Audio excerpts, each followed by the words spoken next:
के senior national spokesperson Sudhanshu Trivedi ji मौजूद हैं। ये आप सभी को कुछ अहम बिंदुओं पर संबोधित करेंगे। प्रारंभ करें। मित्रों, अभी हाल ही में हमने भारत के लोकतांत्रिक इतिहास के सबसे दुर्दांत काले अध्याय आपातकाल के 50 वर्ष पूर्ण किए हैं।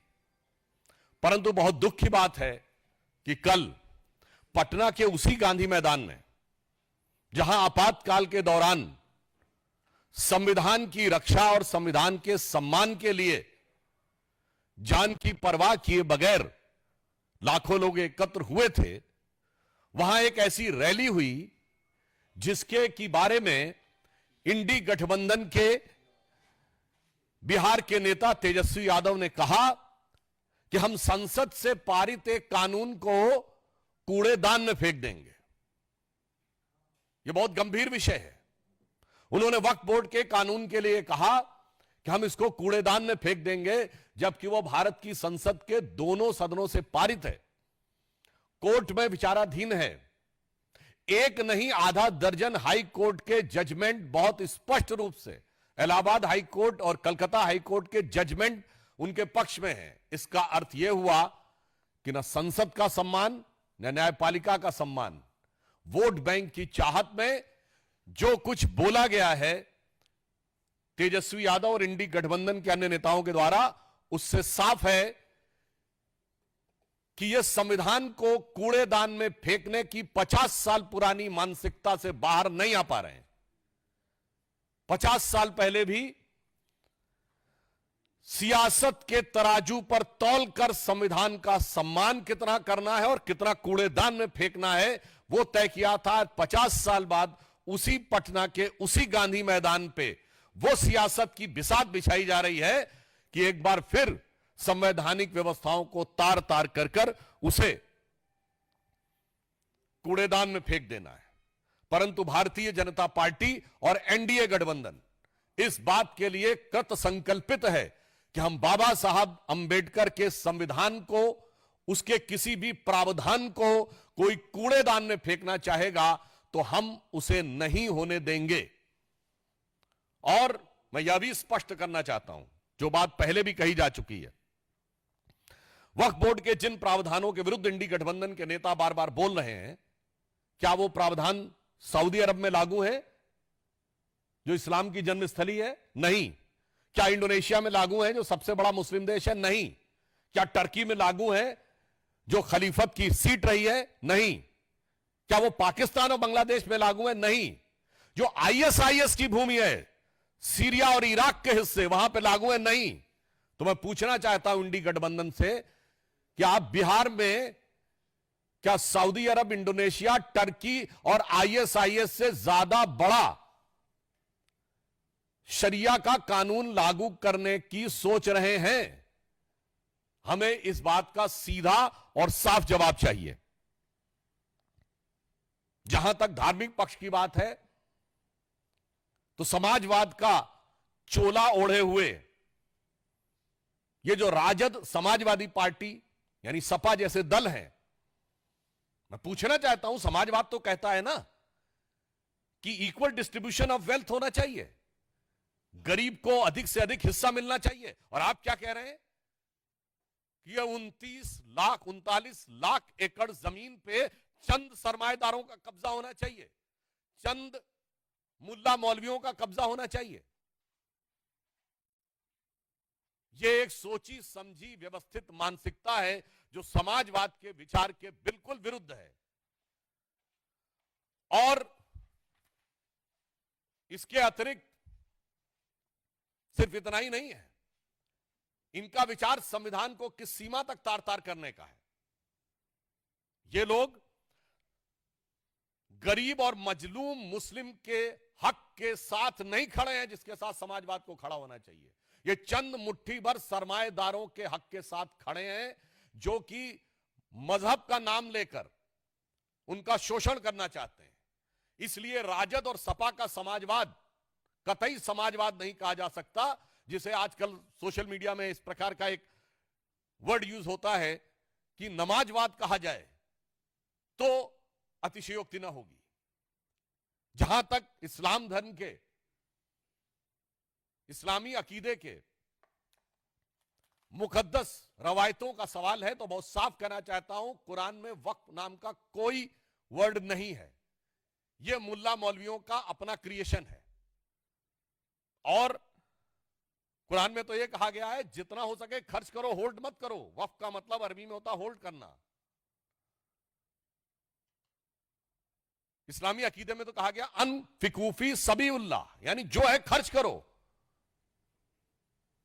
परंतु आप क्या कहते हैं? जो है जोड़ लो और मुल्ला मौलवियों के कदमों में जाके अर्पित कर दो ताकि बदले में वोट की सियासत हो सके। मैं यह पुनः कहना चाहता हूं, जो बात मैं पहले भी कह चुका हूं, यह बाबा साहब के संविधान का मजाक उड़ाकर उसे मौलवी स्क्रिप्ट में बदलना चाहते हैं।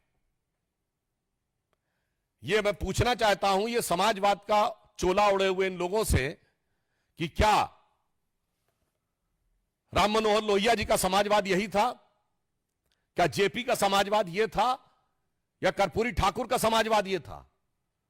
भारत रत्न कर्पूरी ठाकुर जी से लेके जयप्रकाश नारायण और लोहिया जी का समाजवाद के साथ आज हम खड़े हैं, जो हम चाहते हैं हर गरीब और मजलूम को उसका हिस्सा मिलना चाहिए। मगर ये किसके साथ खड़े हैं? जो ट्रिपल तलाक के साथ खड़ा है, जो हलाला के साथ खड़ा है, जो मेहरम के साथ खड़ा है, जो हज सब्सिडी के साथ खड़ा है, जो सरतन से जुदा के साथ खड़ा है, जो आतंकियों को अपना भाई, बहन, बेटा, हाफिज बनाने के साथ खड़ा है। इसलिए हम साफ कह सकते हैं कि हम समाजवाद के पक्ष में भाजपा और जदयू खड़ा है, और आज के ये राजद और समाजवादी पार्टी जैसे दल नमाजवाद के पक्ष में जाकर खड़े हो गए और नमाज जैसे मुकद्दस अकीदे का भी मजाक उड़ा रहे हैं, उसका भी केवल सियासत के लिए प्रयोग कर रहे हैं। और यह बात हम निराधार नहीं कह रहे हैं। इनकी सरकार आई जो आने वाली नहीं है, तो ये बाबा साहब अंबेडकर के संविधान को कूड़ेदान में फेंक के शरिया का विधान लागू कर देंगे। कोई कहेगा आप तो हाइपरबोलिक बात बोल रहे हैं, तो मैं सब प्रमाण बोल रहा हूं। भारत के इतिहास में एक ही बार 400 पार हुआ है, 1985 में, और तब सुप्रीम कोर्ट ने केवल एक शाहबानो केस की याद दिला रहा हूं, एक प्रावधान में केवल यह कहा कि एक तलाकशुदा महिला को 80 या 100 रुपए का मुआवजा लेने की जरूरत है। तो 400 पार की संसद वाली कांग्रेस, जो आज इंडी गठबंधन का नेतृत्व कर रही है और राहुल गांधी के स्वर्गीय पिताजी उसका नेतृत्व कर रहे थे, सुप्रीम कोर्ट के निर्णय को रौंद कर भारत की पार्लियामेंट ने शरिया को संविधान से ऊपर कर दिया। मैं चुनौती से पूछता हूं, दुनिया में कोई एक देश बताइए जो सेकुलर देश जहां शरिया संविधान से ऊपर हो। इसलिए अगर इनकी कभी भी सत्ता आती है, और आज देखिए ये सत्ता के बाहर है, तो भी शरिया के प्रावधानों को लागू करने की बात करते हैं। ना कोर्ट को मानने को तैयार, ना संसद को मानने को तैयार। इसलिए मैं पुनः कहता हूं कि जिन लोगों ने इस सीमा तक जाके किया, उसका समर्थन करने वाले लोग समाजवादी नहीं, नमाजवादी कहलाएंगे। और यह बात मैं पुनः एक सब प्रमाण बोलता हूं, इसके माध्यम से ये पिछड़े, दलित, वंचित और शोषित वर्ग के आरक्षण को भी खा जाना चाहते हैं। यह अभी मैं सब प्रमाण बोल रहा हूं, क्योंकि जिस संस्थान को आप अल्पसंख्यक दर्जा दे देते हैं, SC ST OBC का रिजर्वेशन खत्म। अलीगढ़ मुस्लिम यूनिवर्सिटी SC ST OBC का रिजर्वेशन खत्म।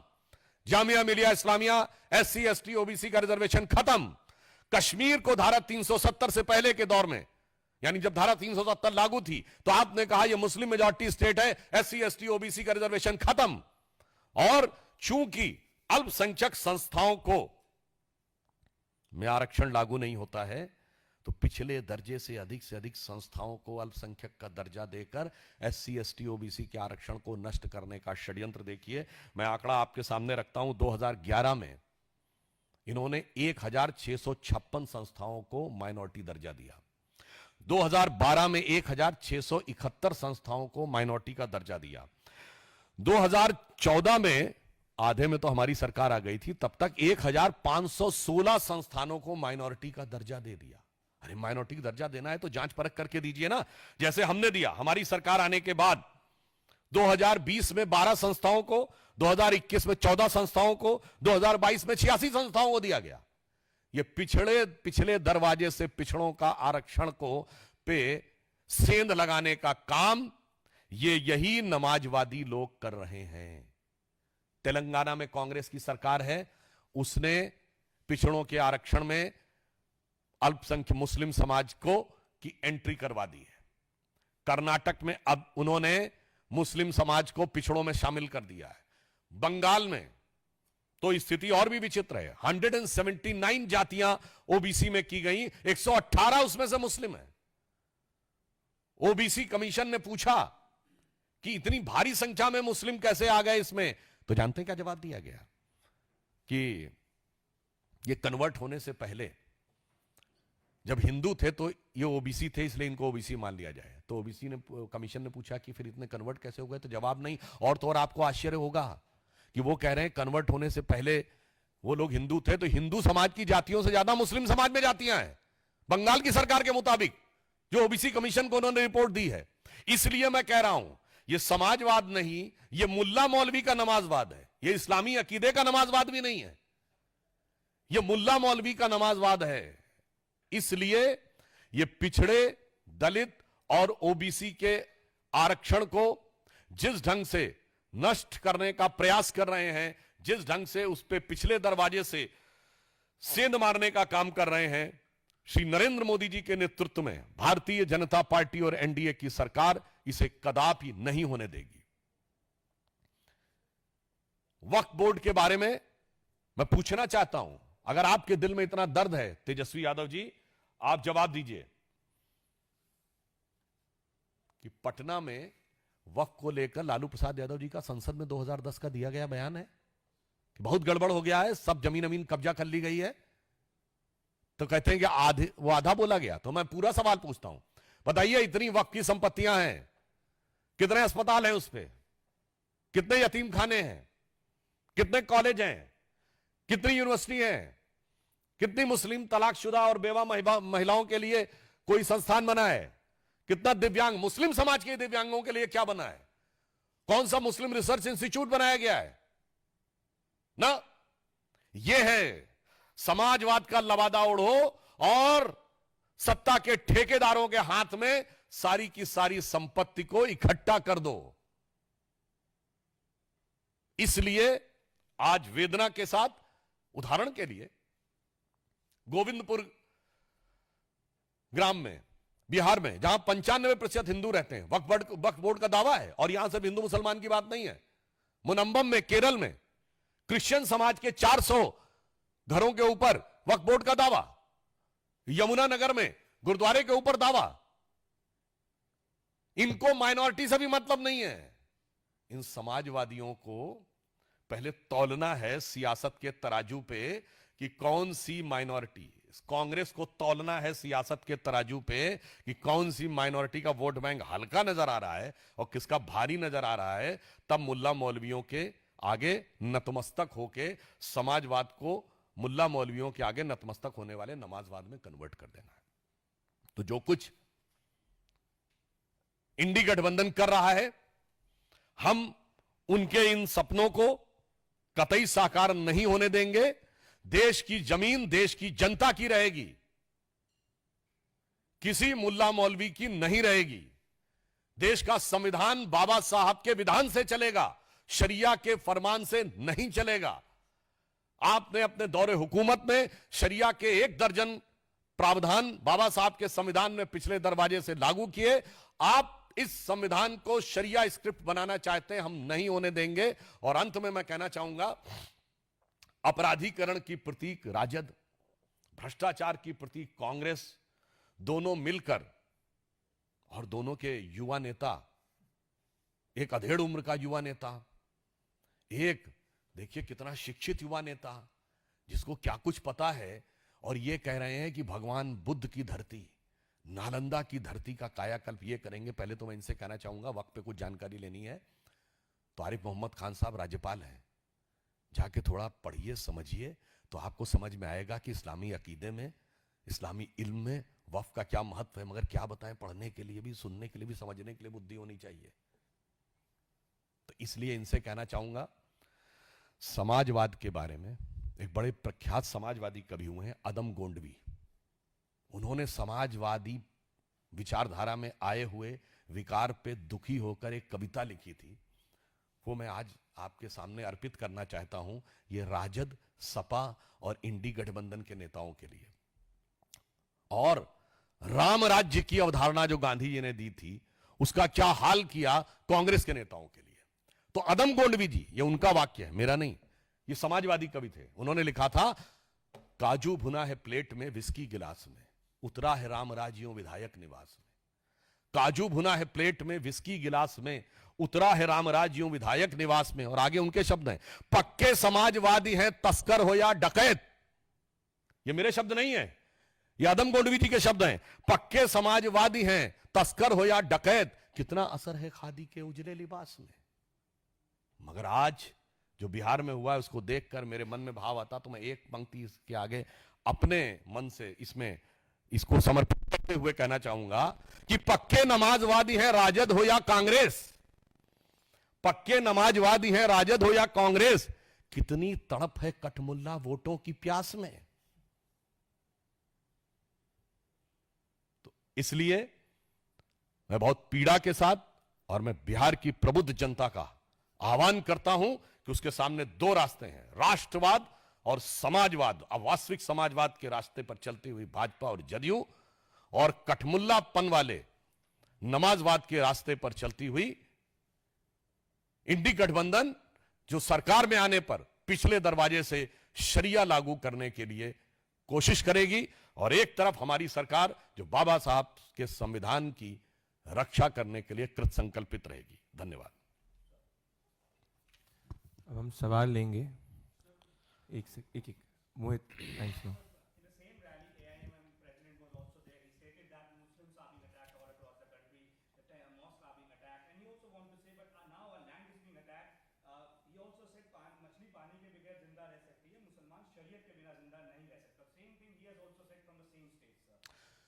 जो आपने कहा, whatever you have said, you have quantified and qualified my statement.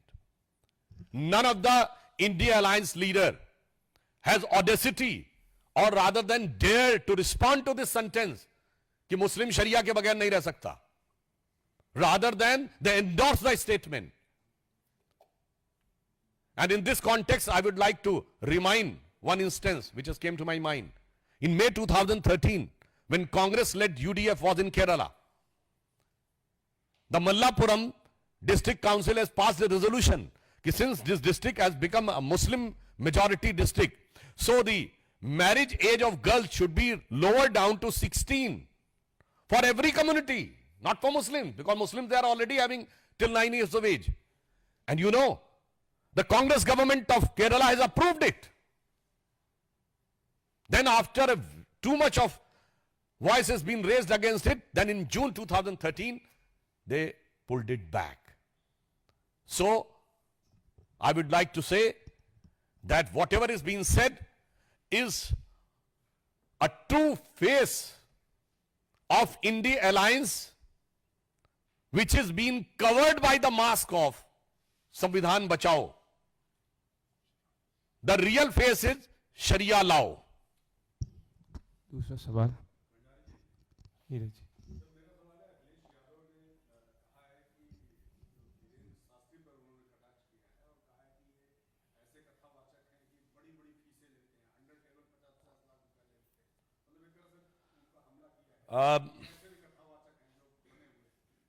आज के विषय के साथ इसका बड़ा सुंदर संबंध बनता है। जो अपने दौरे हुकूमत में मौलवियों को लाखों एकड़ जमीन, हजारों करोड़ की लुटा के उस पे कानूनी हक दे देना चाहते हैं और उस पे कानूनी ठप्पा लगा देना चाहते हैं, वह दान दक्षिणा के ऊपर भी सवाल उठाना चाहते हैं।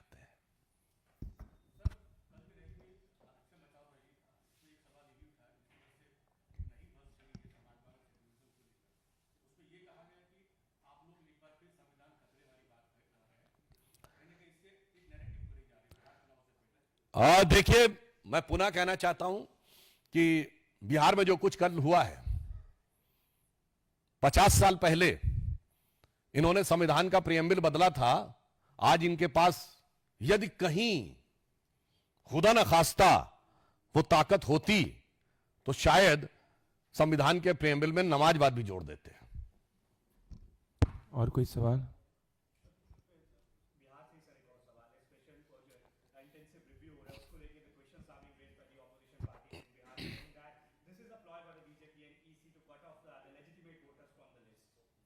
It's a very peculiar, typical defeatist mindset which is being made to make a premise on alibi of an inevitant defeat. Because when you raise the question that the electoral rolls were having some faulty presence, and when the election commission says that yes, we will clarify this, we will recheck this, then you say no, recheck should not be done. तो what does this mean? इसका एक ही मतलब है इनका कि चुनाव में हमारे मन के मुताबिक फर्जी वोटिंग होनी चाहिए। मैं एक शब्द में कहना चाहूंगा तो इनकी माइंडसेट इससे जानते क्या दिखाती है? वही जो मानसिकता इमरजेंसी के समय थी। संविधान मेरे हिसाब से होना चाहिए, चुनाव में हारा या जीता इसके आधार पे इंदिरा जी ने तय किया था कि संविधान की को वो कितना मानेंगी। आज इंडी गठबंधन वही दिखा रही है कि वो अपनी चुनावी हार जीत के आधार पर संविधान को मानेगी, चुनावी हार जीत के आधार के ऊपर चुनाव आयोग को मानेगी और अपने वोट बैंक की सुविधा के अनुसार चुनावी सूची को, मतदाता सूची को मानेगी। यह पुनः दर्शाता है कि बाबा साहब के संविधान और संवैधानिक व्यवस्थाओं में उनको किसी भी प्रकार की आस्था नहीं है। अन्यथा कोई भी व्यक्ति जो भारत का नागरिक है उसके बारे में हमें यह इंश्योर होना चाहिए कि वोट भारत की सरकार उसी के वोट से बने जो भारत का नागरिक हो और उसकी प्रामाणिकता प्रमाणित होनी चाहिए। बहुत बहुत धन्यवाद, शुक्रिया।